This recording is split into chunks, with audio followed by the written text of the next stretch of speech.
تو کل ناظرین کرام یہ خبر سامنے آئی تھی کہ اوج شریف میں تحریک لبیک پاکستان کے ایک کارکن کو شہید کر دیا گیا ہے۔ اس کے بعد وہاں پر تحریک لبیک پاکستان کی مقامی قیادت نے دھرنا دے دیا اور پولیس سے مطالبہ کیا کہ جن لوگوں نے تحریک لبیک کے کارکن کو شہید کیا ہے ان کے خلاف سخت کارروائی کی جائے اور ان کو گرفتار کیا جائے۔ اسی حوالے سے تحریک لبیک پاکستان کے کچھ اور مطالبات بھی تھے۔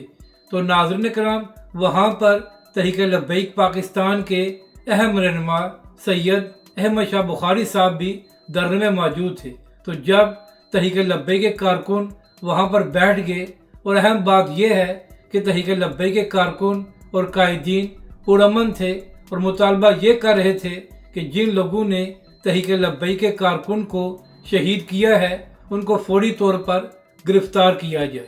بالآخر انتظامیہ اور پولیس کے ساتھ تحریک لبیک پاکستان کے مذاکرات ہوئے اور پولیس اور انتظامیہ نے تحریک لبیک پاکستان کے مطالبات کو تسلیم کر لیا اور اس کے ساتھ ساتھ جس پر الزام لگایا گیا تھا کہ انہوں نے تحریک لبیک کے کارکن کو شہید کیا ہے ان کے خلاف بھی کارروائی کی گئی، جس کے بعد سید احمد شاہ بخاری صاحب نے دھرنا ختم کرنے کا اعلان کر دیا۔